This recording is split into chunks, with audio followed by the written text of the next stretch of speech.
Welcome to Breaking the Line, the ECNL Podcast, a bi-weekly look at all things related to the growing elite clubs nationally, the ECNL. For more information on the ECNL, visit us at www.theecnl.com. Now, here's your host for Breaking the Line, the ECNL Podcast, former U.S. Soccer press officer and longtime soccer broadcaster, Dean Linke. I am Dean Linke, proud to once again let this week's guests set the table for this week's show. This is Ronnie Woodard, Director of Member Services for the Tennessee Soccer Club. We're headquartered in Franklin, Tennessee, just outside of Nashville. I'm also proud to be the ECNL U19 girls coach, and we just finished an incredible ECNL National Event, December 2nd through 4th, just outside of Nashville, Tennessee, in the town of Murfreesboro. It was a smashing success, as it always is. So join me and my old friend, Dean Linke, as we talk about the ECNL national events, the joy I have coaching in the ECNL, and the amazing growth of the women's landscape thanks to the ECNL. My conversation with Dean Linke right here in Breaking the Line, the ECNL podcast, starts after this message from the ECNL.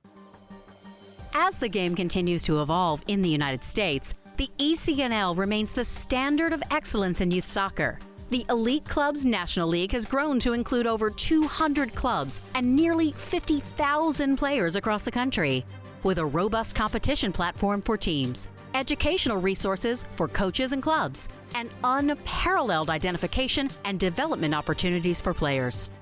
Alongside its member clubs, collaborating to create a better future, the ECNL continues to raise the game every day. The ECNL is more than a league. Welcome back to Breaking the Line, the ECNL Podcast. Once again, here's Dean. Welcome back to Breaking the Line, the ECNL Podcast. I am Dean Linke. As I mentioned in the open, the ECNL with an event. It feels like almost every weekend. This past weekend, of course, the boys were in Greer, South Carolina, down at the Mesa Soccer Complex, and the girls were in Tennessee, Murfreesboro, Tennessee, the Richard Siegel Park. And of course, right there in Tennessee is the great Tennessee Soccer Club. And we're so pleased to be joined by Ronnie Woodard, a great name in soccer for so many years. She's coached at so many levels, including at the collegiate level, but now is the Director of Member Services for the Tennessee Soccer Club. And she also coaches the U19 ECNL girls at the showcase for ECNL Tennessee, the national event. They had U16, U17, and U19. Ronnie Woodard, the Director of Member Services for the Tennessee Soccer Club. She was obviously there. Her team was also there, and now she's here. Welcome to Breaking the Line, the ECNL Podcast, Ronnie. Thanks, Dean. Looking forward to talking to you. I've been listening to the past podcasts. They're always enjoyable. Well, I appreciate that. And I know you still keep your tabs on college soccer as well. So we'll be able to talk about that. And you also do some work for U.S. Soccer. I can't wait to talk about that as well. But this event is now behind you as you reflect back on the 3 days in Murfreesboro. Am I saying that right, Ronnie? You got it. What are your takeaways from the incredible event, again, run by the ECNL? Sure. ECNL did a really great job because we had a beautiful day to play on Friday, and then a lot of rain came in Friday night. So that made it really difficult in particular low areas of the Richard Siegel facility. And they had to close some fields. And so the ECNL had to think quickly on their feet. They had to get schedule changes out to not only the 100 teams that were participating if their game was impacted, as well as the national staff that was there, scouting, as well as all the college coaches.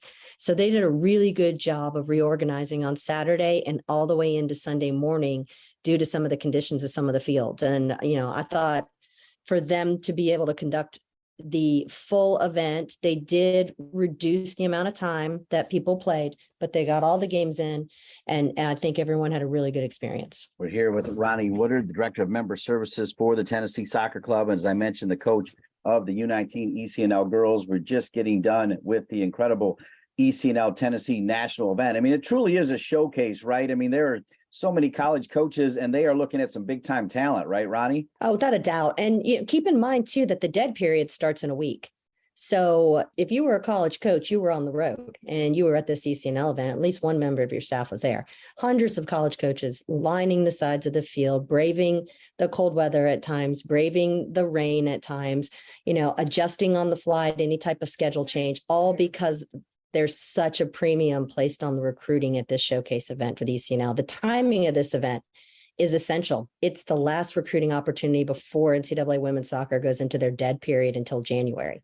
So it's perfect timing for these coaches to get a great look at these players, make some late decisions on potentially some late commitments, and then find some early identification moving forward to recalculate their list for January. It's interesting as we record this 2 days before the release of Breaking the Line, the ECNL podcast tonight, North Carolina will play UCLA. Yes, those are some familiar names that often do make it to the national championship game. But man, the dynamic has changed, Ronnie. And I feel like you've had a front row seat at how the ECNL has changed the dynamic for all of these colleges getting better because of the ECNL. Can you touch on that? Oh, absolutely. It's really hard to replicate a league as powerful as the ECNL is. When you have the talent level that's spanning across areas and states, and the opportunity for them to compete against one another puts you in more of a competitive environment on a consistent basis, which is how our players get better. Right? Our players playing with good players and playing against good players is what raises the development level of these players and better prepares them for the college game. So without a doubt, the platform of ECNL, putting these women together, these young women together to compete against each other. But if you've ever been to an ECNL event, it is so impressive, the empowering of young women that comes alongside playing in the ECNL.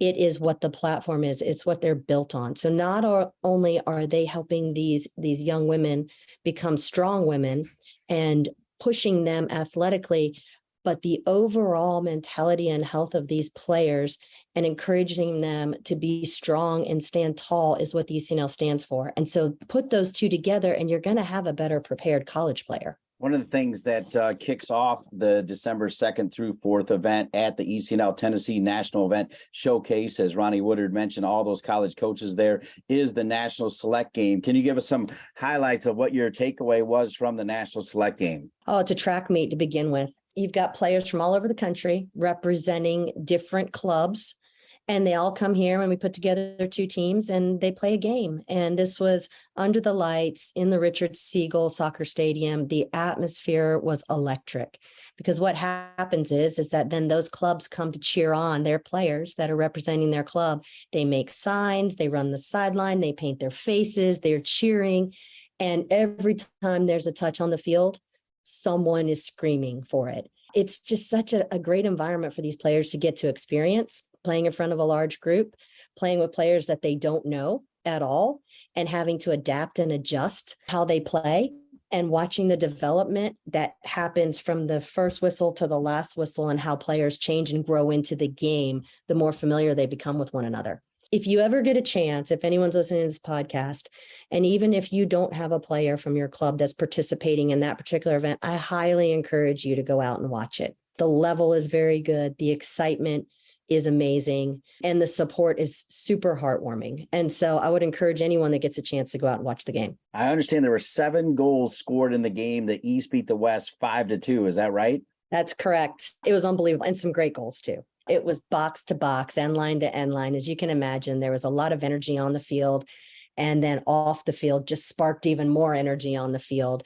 And so for a while there, it was a track meet. One would shoot, other would score, one would score, the other would shoot. And it was just a lot of fun to watch. To the best of your knowledge, how do they pick who coaches these teams? And then also, what's the process on how they pick the players that play in that NSG game? So the ECNL has one contact of one of the coaches that coaches within the ECNL organization somewhere. Last year, it was Aaron Bruner, he coached at Richmond United, who left and went to Florida State and is the assistant coach of Florida State. So he used to run the selection. So what happens is that they send an email out to all the clubs that are participating in the event in the age group that's going to be playing in the national selection game, and they ask for recommendations from the club. So the club recommends players. And then from there, I think there's a small committee that gets together and they decide who's going to be invited into the national selection game. And at the same time, the person in charge of running the event also asks 2 club coaches that are participating in the event to coach the East, 2 coaches that are participating in the event to coach the West, and a goalkeeper coach to come in and work with the players. So there's 5 coaches, sometimes 6, that are chosen from various clubs that are playing in the event. And then you have 2 teams that are filled with players that are playing in the event also. And so it's a really nice mix. And I've been so fortunate. I had the opportunity to coach the game twice, and it's been an incredible experience. We're fortunate to have Ronnie Woodard, the Director of Member Services for the very successful Tennessee Soccer Club. She was front and center, also coaching in this past weekend's ECNL Tennessee National Showcase event, which was held December 2nd through the 4th, U16, U17, U19. You know, the National Select Game even got the attention of a big-time corporate partner in Continental Tire that now puts their name on the jerseys of that game. That says a lot, right, about how powerful that game is. And again, back to what I had said earlier, how powerful the ECNL now is. And it comes back to what their platform is. The reason I love the ECNL, and it's an honor to participate in it, is because they are empowering young girls to be strong women. And that's the entire platform. And if you're a sponsor of that event, you're Continental Tires. I mean, that's what you want. Whether you have a daughter or not, you want to see young girls develop and have confidence and be able to, make hard decisions in their life as they move forward and take a lot of sense of pride in being a good athlete. It's a win-win for that sponsorship. It's a win-win for the players. It's a win-win for the parents. It's a win-win for coaches. There's nothing negative that comes on the side of that participation in that event. Always positive. Ronnie Woodard, the Director of Member Services for the Tennessee Soccer Club. Last question before we take a break, and we come back, we're going to take a look at the incredible journey of Ronnie Woodard, because she has had her fingerprints on so many great success stories in the game of soccer, especially around the women's game as well, which is one of the things I love about you, Ronnie. As you know me, I love the women's game so much. But at the end of the day, this truly was a showcase. It wasn't about winners or losers. It was about each player on each team, right? Absolutely. And so ultimately, it's about either winding your schedule down, because we have some teams that played in the fall and are winding into their winter and going into their high school seasons. And then we have some teams that are dialing into their season that had high school in the fall and are just now getting into club. So you could see there's probably a discrepancy in the quality that was put onto the field in some of the matches. If you had a team that had played 20 plus games already and another team that's only played 2, well, there's some growth that needs to happen with that team that's only played 2 games as opposed to the team that's played 20. So the exciting part about all of it is that, everyone's out there for the same reason. They want to showcase their players and help them on their road to either being identified through the national program, national youth teams, or for colleges. So you saw a lot of players out there getting a lot of quality minutes, because results matter, but they don't dictate whether you're going to be winning a conference. It's a true showcase event. And so you have that opportunity to allow players that need a little bit extra time in front of some college coaches the opportunity to do that at this event by not naming a champion. What a great breakdown of what was a great weekend for ECNL girls in Murfreesville, Tennessee. Richard Siegel Park, December 2nd through 4th. The ECNL picked a perfect person to talk about the event, including about her team as she coaches the U19 ECNL girls team for the Tennessee Soccer Club, where Ronnie Woodard is the Director of Member Services. When we come back, we'll get to know Ronnie just a little better. You're listening to Breaking the Line, the ECNL podcast. The ECNL is pleased to announce Quick Goal as the official goal provider and partner for ECNL girls and ECNL boys, a new partnership created to support the growth and development of the country's top players, clubs, and coaches. At all national events, including national playoffs and national finals, the Quick Goal Coaches Corner will provide hospitality and social space for ECNL girls, ECNL boys, and collegiate coaches. Quick Goal will also be the presenting sponsor of the National Championship winning ECNL Girls and ECNL Boys Coaches of the Year and the ECNL Girls and ECNL Boys Goals of the Year. Quick Goal looks forward to helping the ECNL continue to elevate the standards of youth soccer and provide more opportunities to players on and off the field in the coming years. Nike is a proud sponsor of ECNL Girls. Nothing can stop what we can do together to bring positive change to our communities. You can't stop sport because #you can't stop our voices. Follow Nike on Instagram, Facebook, and Twitter. From athletes just starting to turn heads to some of the best athletes to ever play their games, Gatorade shows that they are the proven fuel of the best. For the athletes who give everything, nothing beats Gatorade, the studied, tested, and proven fuel of the ECNL.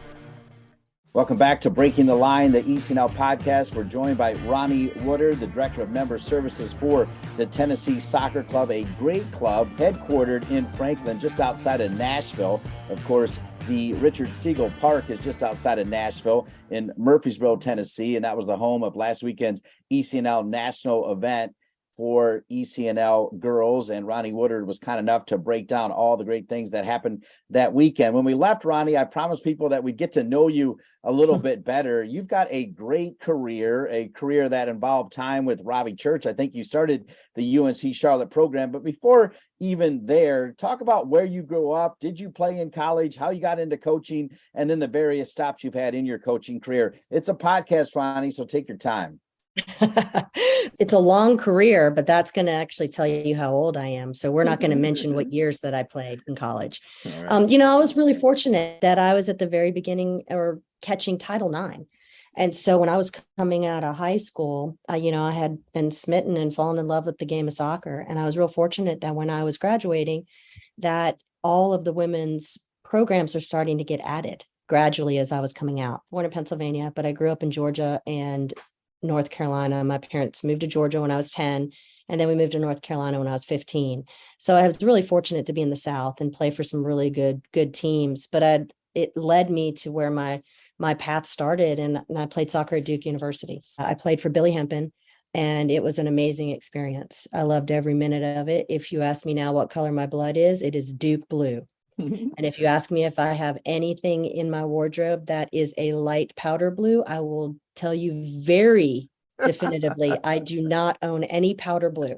That does not mean a lack of respect for the program. I have a tremendous amount of respect for Carolina, their women's soccer program, and everything that happens, the education. But Duke warns you that if you get caught with powder blue in your wardrobe, that they will take your diploma away. It's just how it is. I don't make the rules.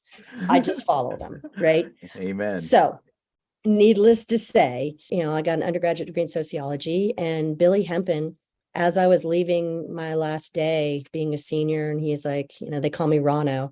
He said, Rono, what are you going to do? And I said, Coach, I'm not overly sure. I think I'm going to graduate school. And he said, well, I think you need to understand you need to give back to the game that gave you so much, and you should start coaching and give back. And I'll never forget those words from Billy Hempen. I was 22 years old, and he told me that I owed it back to the game. And so in every fiber that I am, that's what I'm trying to do now, is give back to the game in any way that I can. It started on a journey of being a college coach. So I was fortunate enough. I started NC State. And then from there, Robbie Church hired me to be his first assistant at UNC Charlotte when he started the program. And I had an amazing experience. And what an awesome mentor Robbie Church is. I don't think there's anyone across the country that wouldn't say that Robbie Church is one of the class acts in women's collegiate soccer. He has a fan base that spans the country, and his respect is just unbelievable. And so I was really fortunate that I had the opportunity to learn from him and be guided from him. And then now I can surely say that he's one of my best friends, and has been since I was 25 years old when he hired me as his assistant coach. And again, we're not going to talk about how many years that is, Dean. We're not going to talk about We're that. Not talking Robbie about nor I are going to mention it. I want the whole journey though. Give me all of it. So from there, Robbie and I left UNC Charlotte at the same time. I went on to the College of Charleston to be their head women's soccer coach, and he went on to Vanderbilt to be the head women's soccer coach from UNC Charlotte. And so I only stayed at College Charleston for 2 short years. And then Robbie had the opportunity to go to his dream school from Vanderbilt and go to Duke. And then Vanderbilt hired me to take Robbie's place when he left. So it's a really crazy cycle. So I was the coach of Vanderbilt for 10 years, thoroughly enjoyed my experience. But late in like my 8th, 9th year, I had my son, and college soccer got to be an awful lot with a toddler. And so I stepped away from the game very temporarily. I just stepped away from college soccer. Still a huge fan, still an enormous Vanderbilt fan. Vanderbilt was very good to me. I'm in good contact with everyone there, but my priorities had changed now that I had a son. And so I basically came out and I went through this cycle, Dean, where I said, like, what am I now? Right? I left college coaching. I had been a college coach since I had graduated from college. Like, And now here I am. I stepped away from college coaching to be a little bit more present of a mother and spend time with my son. And I had lost an identity very temporarily. And I was like, gosh, Ronnie, what were you doing? Like, maybe this was a bad decision, right? And I'm second guessing. And the minute I walked in, I went to Vanderbilt's first home game, and I walked in the stadium and I saw my team and I saw the assistant coach that was there. And, and I had great closure on that day. And I knew I made the right decision. I knew that I was going on a different path at this point. And I turned into a fan of the collegiate game. And during that time, they asked me to come out and do some work with a youth club.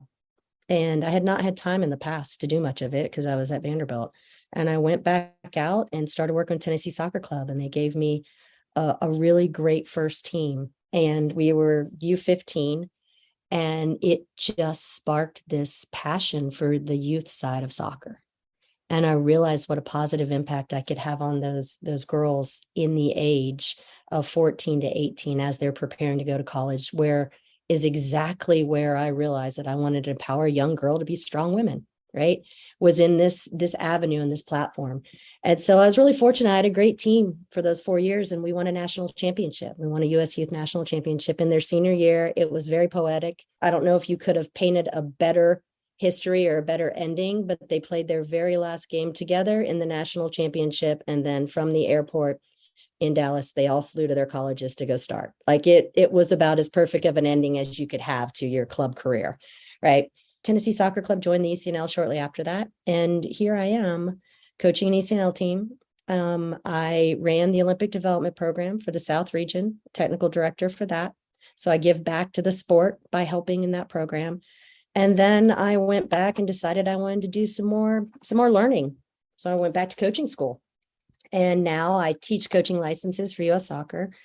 I am one of U.S. Soccer's talent scouts, which is the youth national team scouting network. And I spent a lot of time doing scouting, and I get to coach young girls. And so, my life is fantastic. My son's 13 now, and I value every minute that women's soccer has given me. And I'm so fortunate that I've been able to experience so many different things. And, I just feel blessed to be part of these players' journeys. I love that you shared your journey. I definitely got chills when you talked about making sure that you had enough time for your son, but you stayed involved in the game close enough where when you were ready to come back in, you came back in stronger and even better than ever, Ronnie. That is fantastic. Thanks for sharing that part of the story. Just so we make sure we get it right, what's your son's name and what's he up to these days? So his name's Thomas Woodard, named after his dad. He's 13 years old. He plays on TSC's ECNL team. He's born in 2009.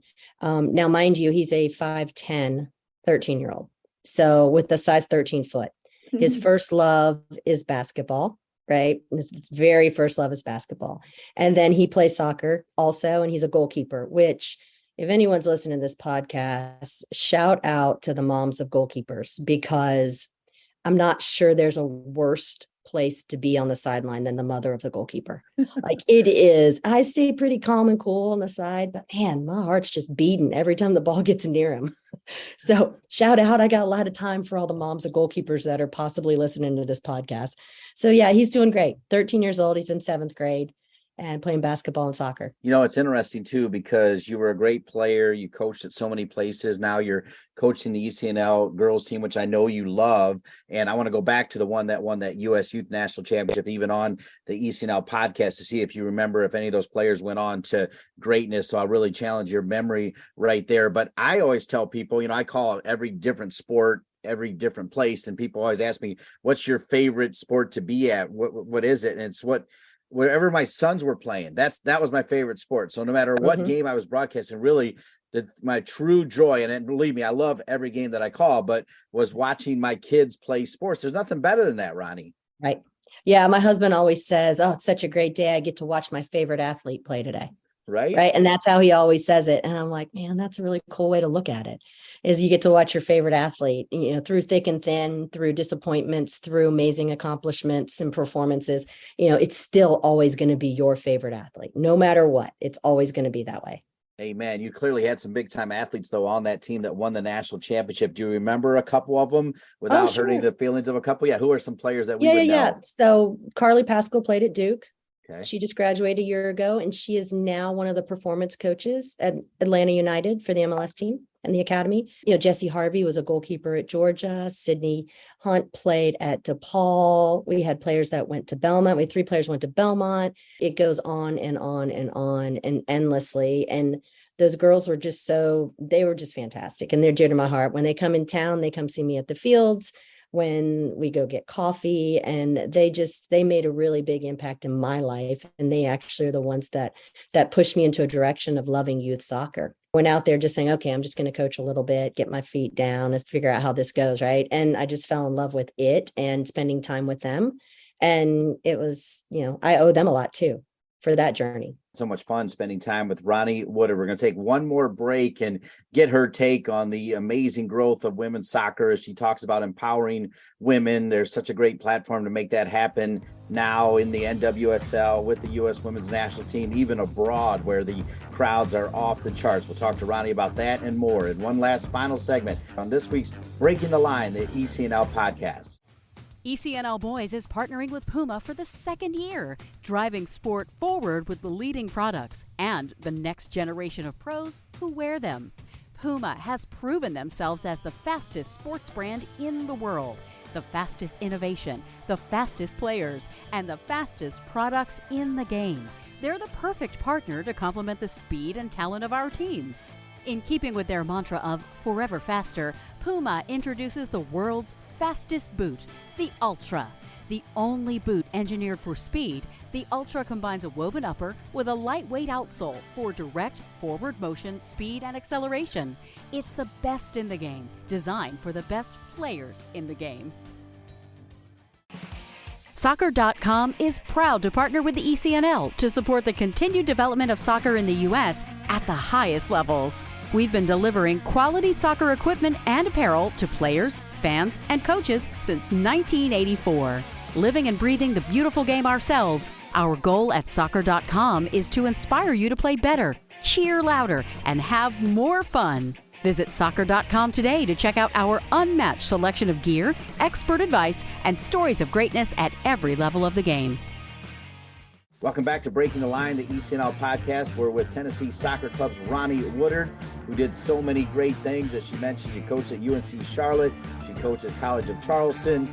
She coached at Vanderbilt. Her ties are with Duke now. She played at Duke, and Robbie Church, one of her great mentors, is at Duke. By the way, that's amazing, isn't it, that you played at Duke under the guy that Robbie replaced? You touched on it earlier, but that's just a fascinating tale because you already love Duke and everybody loves Robbie Church. So that's a double love. Yeah. Oh yeah, absolutely. And I hit him up for basketball tickets every year too.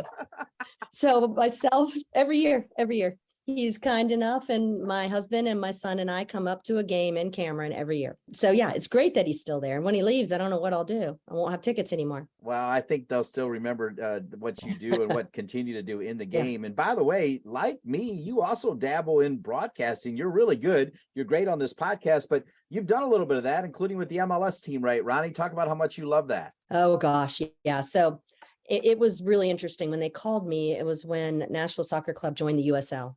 And they were in the process of getting the MLS franchise. And they called and they said, hey, have you ever done broadcasting? We'd like you to consider coming on and doing the color commentary. And I said, okay, first of all, one, you know that I'm a woman. And they said, yes. I said, okay. Second of all, I didn't play men's professional soccer. And they said, yes. And I said, and third of all, that I've never done a broadcast in my entire life. And they said, yes. And I said, sign me up. Let's try it. Right. So I went home, and this is just a testament to how our kids impact us. Right. So I went home and I was talking to my husband about it. I said, this is really a little bit nerve wracking. I said, it feels like a little bit of pressure and I don't know how to do this. And I think it's really hard. And I said, and I'm nervous about it. And my son, he said, Mom, if it's hard, you don't have to do it. And I said, at that exact moment, I thought, this is a chance that I get to show him that doing hard stuff is okay, right? And so I said, you know what, Thomas? I don't have to do it, but I want to do it because it is hard. And I want to learn how to do something different. And I want to challenge myself. So you're exactly right. You don't have to do it. It's a choice. And you're helping me make this choice. And I'm going to do this, even though it's going to be really hard for me. to learn all of this and figure out how to be in the broadcast team. I said, but thank you for that moment where he just, as innocently as he could, Mom, you don't have to if it's hard. I was like, oh, yeah. Oh, no. As a parent right now, I'm like, oh, no, yes, I do. Right. You would know that. You would say the same thing, Dean. If your kid said that to you, you'd be like, oh, no. Yeah, no, I have to. Right. Yeah. But it was a really cool moment. Again, those little tiny moments in our life that change the direction of where we're going. Like Billy Hempen, when I was graduating from Duke, telling me to give back to the game. Robbie Church urging me to take the College of Charleston job, saying, you're ready. Right. And then this one with my son saying, hey, step outside the line, Mom. If it's hard, it's okay. Right. So there's those tiny moments that just spark you to make really good decisions sometimes in your life. Step outside the line, which is a great way to express it, because this is called Breaking the Line, the ECNL podcast. I really like that. How much did you enjoy it, by the way? Once you did get out of your comfort zone, did you enjoy being in the booth? I did, actually. So I really enjoyed it. And I had such a mentor. John Freeman was my mentor there, and he did all of the Nashville games, and he did some Belmont basketball games and Lipscomb basketball games. But he's now the voice of University of Virginia athletics. So he does all of their radio for all their sports. So he was such a great mentor in that moment and teaching me everything I needed to know. The hardest thing is you got to make sure that you remember your mic is hot, right? You know, Dean, that mic's hot. And so you got to be really careful.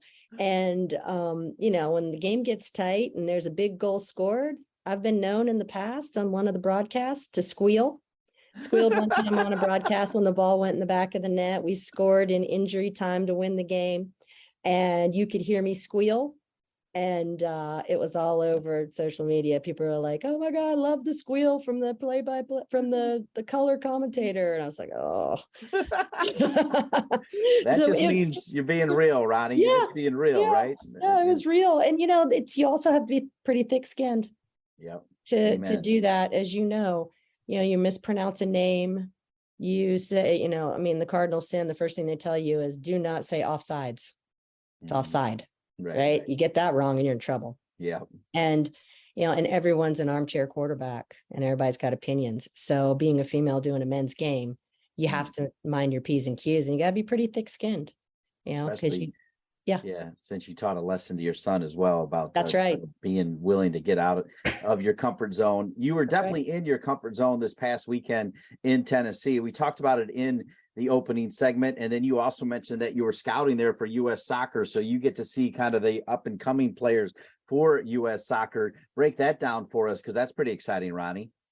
Yeah, it's a lot of work, right? So U.S. Soccer does a really good job. I think there were 10 of us there, trying to cover as many games as we could and see as many players as we could and have conversations about players for upcoming national team events and camps that are going to be coming up in 2023. And so, you know, it's such a hard thing because there's a lot of really great players, and you've got to try to sift through all of the great players. And some players will just have a bad day when you're there. That doesn't make them a bad player.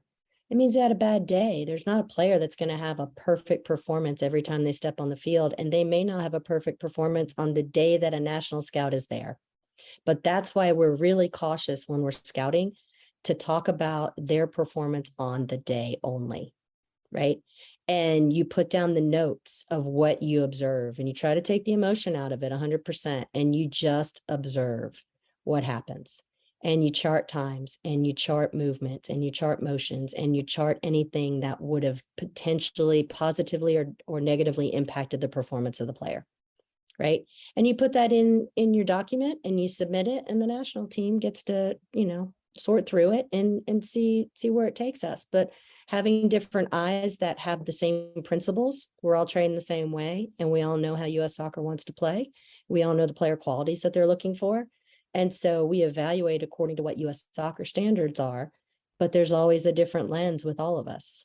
You know, that's the beauty of the game. When we went to break before this final segment, I mentioned that I was going to ask you about how much has changed for the women's game. I mean, I just remember it feels like yesterday watching the Euros and 90,000 people. And of course, USA played England, 90,000 people. We're talking about the women's game, right? The incredible crowds for the playoffs, the television as well for NWSL. From where you grew up as this little girl who went to Duke and became a coach and now became a mom, and you're doing all these great things at Tennessee Soccer Club, so many layers to your life that I find fascinating, Ronnie. And you look at the women's game now, how proud are you? Can you put that into words? Oh, it's so hard to put into words. Just the sheer growth of the number of players that are participating first. I mean, even outside of the national team level, the beauty of American soccer is there is a level for all of us to participate in and have a good experience. So one,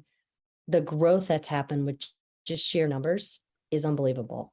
The other thing that's happening is the quality of the players is all getting better. And I think it's because we have better coaches.